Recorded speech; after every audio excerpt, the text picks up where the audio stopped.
Hello, everybody. Just a quick couple of points. First of all, there is so much to be desired in terms of digital connectivity. So there is a need for the Belt and Road Initiative. We need to work together to improve digital connectivity so that in our future meetings, we will not be cut off from time to time. I have 3 points, actually 3 thoughts on something relating to the fighting of the pandemic. The first one is my takeaway from this global disease, that we are truly a global community. We are interdependent and we need to fight the global disease together. I watched the Canadian health minister. The lady said that if the virus exists in one country, it exists in all countries. So it's truly, I believe, we are all in this all together.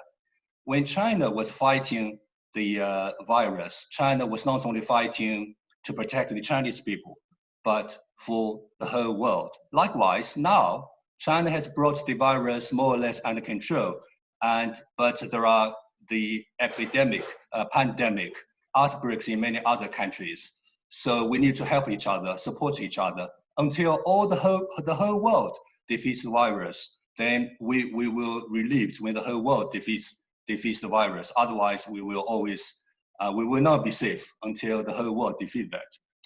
The second thing is about some previous speakers mentioned about the politicizing of the global disease. I really felt the same. You know, I feel very sort of provoked or disgusted by the some people talking about the China lied, the people died, or the virus came from the lab in Wuhan. I mean, if people or some of the media, actually anti-China media, portrayed China's fight as a cover-up, as China lying, then how can they learn from China? And the public will actually are fooled.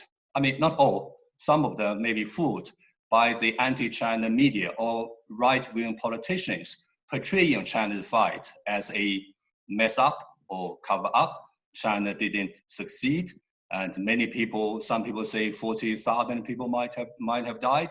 So if that's the mentality, that will prevent them from learning from China.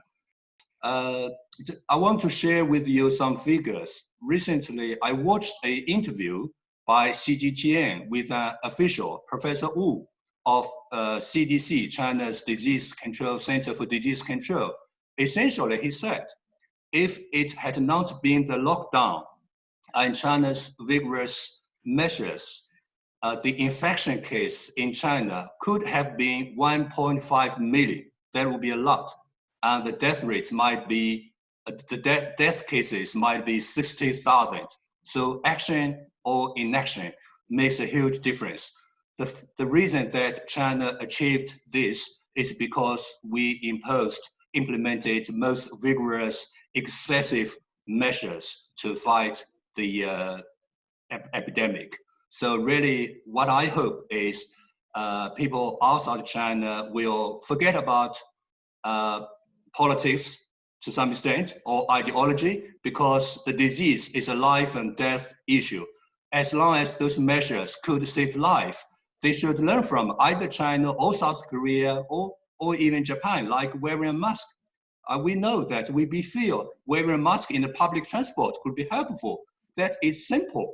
So I'm a little bit surprised when that UK is still discussing this. I shouldn't say that as a diplomat, but as a personal capacity, I think that wearing a mask in public places does help. That's my feeling. So we need to look at in detail some of the measures that China have adopted, and many of them are really helpful in controlling the disease and bringing down the death number.